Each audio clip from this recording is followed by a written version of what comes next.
Y pues bueno, vamos ahora sí a empezar realmente qué es lo que es vivir en esta divina voluntad. Antes de seguir, también es importante, por ejemplo, leer la obra de María Valtorta, porque ahí también nos enseña estados y misterios y muchos actos de Jesús. Así es. Para poder con él vivirlos. Así es. O sea, la obra de María Valtorta es una narración muy pormenorizada de la vida de Jesús y de María, ¿no? en la tierra. Así que sí nos ayudaría mucho para conocer el actuar de ellos. Bueno. Vendría la finalidad de la creación. La finalidad de la creación, o sea, aquí tenemos que ya con esta base vamos a tratar de establecer cuál es el fin de la creación, qué es lo que Dios se trazó en su mente para crear todo, ¿no?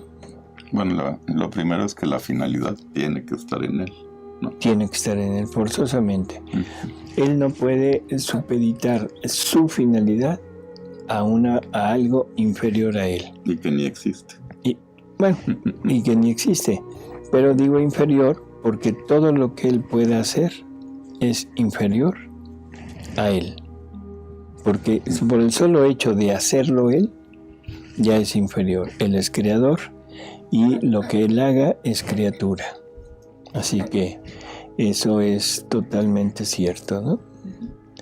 Ahora, San Juan nos dice que Dios es amor.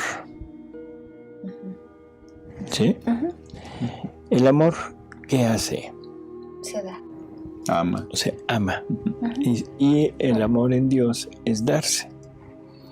Por lo tanto, la función del amor, que es amar y darse, tiene que llevarse a cabo forzosamente, porque si no sería un Dios que no actuaría.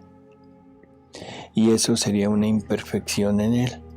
Por lo tanto, ese amor tiene que prodigarse, tiene que darse, tiene que salir.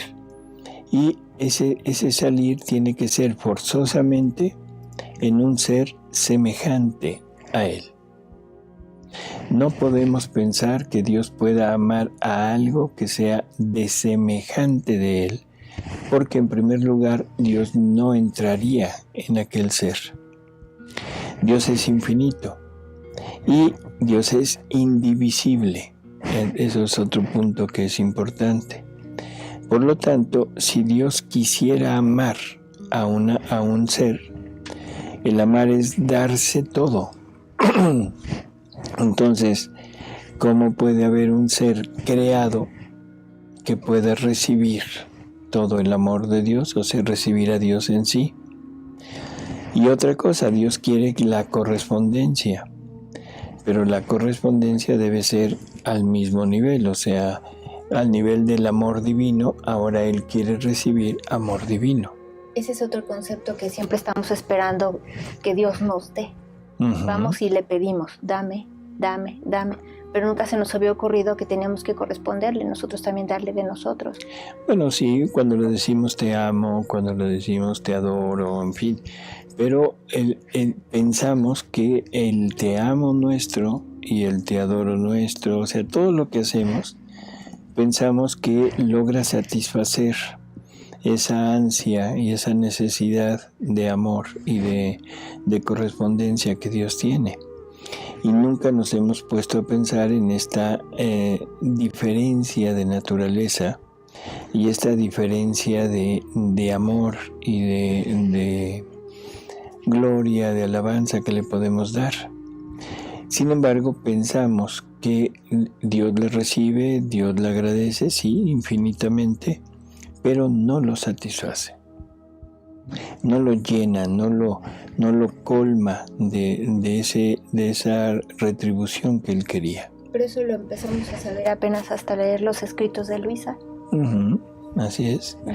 Antes teníamos la idea de que eso es lo que él quería, y efectivamente es lo que él dejó dicho. Y bueno, de alguna manera está bien, él lo recibe con agrado, porque la criatura se esfuerza al máximo con tal de hacerlo, pero no es la parte que él espera, ¿no? Así que... Hay dos preguntas. Dice Hermila, disculpe, ¿qué es el séptimo cielo? Madre Santa, ahora sí me la puso difícil. Lo podríamos poner como, o catalogar como extensión de verdades de Dios, verdades de su voluntad. ¿Hasta dónde conoció en el séptimo cielo? No le puedo decir exactamente, pero conoció muchas más verdades de Dios, de la divina voluntad, que por ejemplo las que conoció San Pablo, porque San Pablo nada más es elevado, según esto, hasta el tercer cielo. Si lo pusiéramos así, nada más como es una forma de decirlo, en el tercer cielo San Pablo conoció 3 verdades de la divina voluntad, 3 verdades de Dios. San Juan logra conocer 7 verdades de Dios, pero eso es una forma de poderlo dar a entender, no quiere decir que así sea, así que no me lo crea. Simplemente que quede como un ejemplo. No sabemos exactamente, pero es conocimiento, eso sí. Y dice Edith, ¿vamos a ir a los momentos donde Jesús vive sus estados? Claro. O sea, la divina voluntad... Bueno, otra vez ya volví a meter la divina voluntad. O sea, Jesús tiene la capacidad de podernos llevar a ese momento, como llevaba a Luisa a diferentes momentos de la historia. Él lo llevaba a ver su pasión, él lo llevaba a ver los males del mundo, él lo llevaba a ver castigos futuros. O sea, él hacía de Luisa, o sea, llevaba a Luisa a diferentes momentos no puedo decir de la historia, porque la historia en el futuro no es historia, ¿no? Pero diferentes momentos de vida de la humanidad.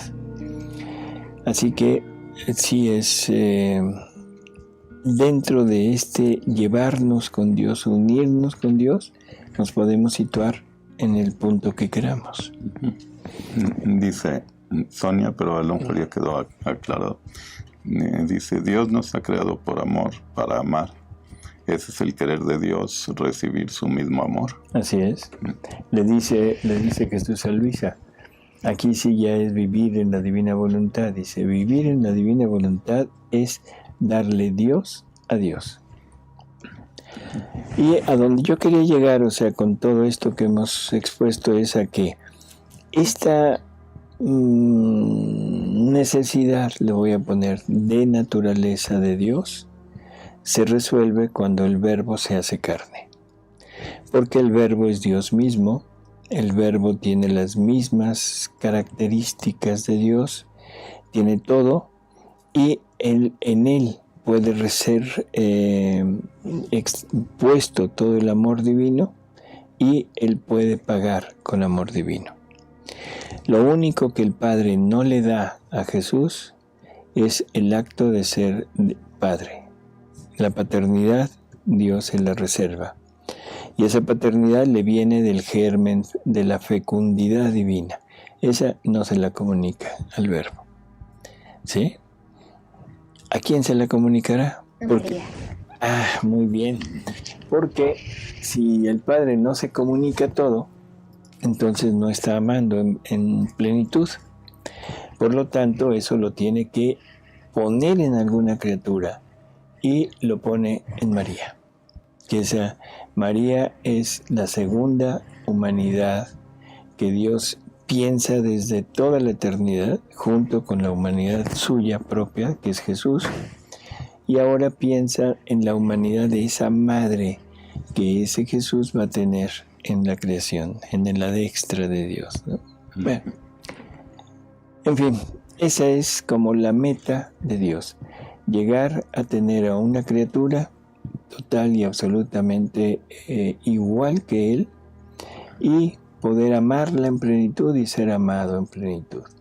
Y después quiere difundirlo, multiplicarlo, no se quiere quedar nada más con la figura de el Verbo encarnado, sino quiere comunicarlo.